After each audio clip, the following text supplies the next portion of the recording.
Late. Very late. When the normal people are asleep. 4 people are alone in a diner. I say alone because their interactions, such as they are perfunctory. Outside the window, where we are situated, looking in, is even more desolate.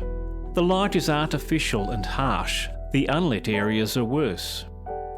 There is no storyline, no past, and no future.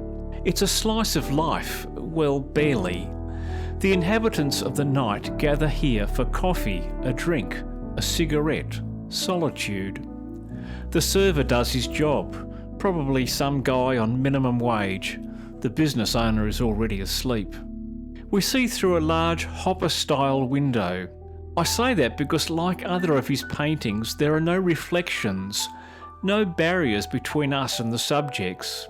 This creates an almost voyeuristic view for us, staring into their private ruminations, which is what we do.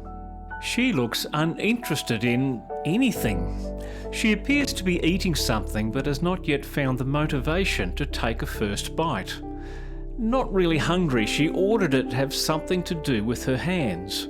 Her coffee sits, waiting its turn for a sip. He seems 1,000 miles away, staring off into the middle distance.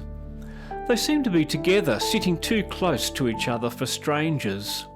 But the seeming touching of their hands turns out to be just the perspective we have, nothing more.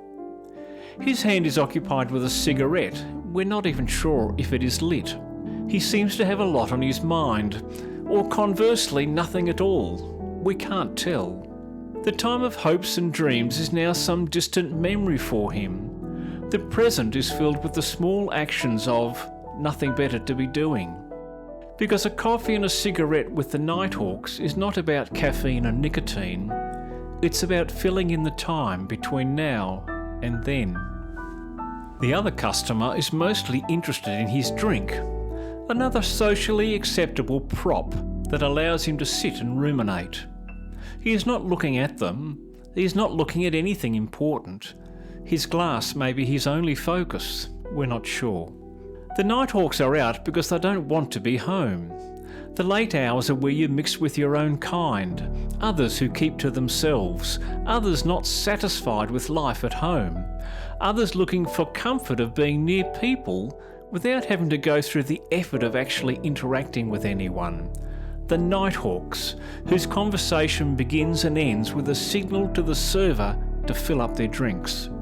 It is set in New York, Greenwich Avenue according to Hopper, but don't try to find it. It doesn't seem to exist, probably a composite of many diners he has seen. The massive city only serves to underscore the loneliness of the Nighthawks. Although Hopper agrees they could be lonely, he says he didn't set out to portray them that way, that this arose unconsciously. Hopper's colours are uncomfortable, reminding me of Van Gogh's Night Cafe, another scene of the denizens of the night looking mostly miserable. The same sulphurous yellow, the uncomfortable green clashing with a red wall. The Night Cafe is where despair rules, but Nighthawks can't even conjure up despair. Just ennui, and even that seems to be an effort. Hopper is more subtle with his colours than Van Gogh. His colours not as clashing, but there are resonances. The composition could have been much closer, just the scene at the countertop. But by setting the little pool of light within a larger canvas, Hopper has highlighted how small they are, that they dwell within a large, dark and impersonal city.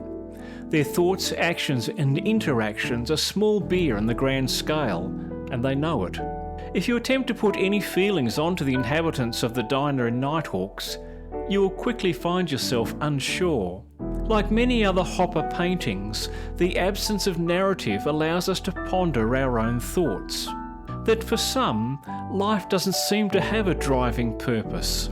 That time is something to be filled in as it ticks and ticks inexorably by. That all that is needed as an excuse for being out and thinking to yourself is a coffee cup in a diner. Fill it again, he nods to the server. Nighthawks. Thanks for watching. If you like this video, please press like. If you want to be notified when I put out more reactions to great art, please subscribe. See you next time.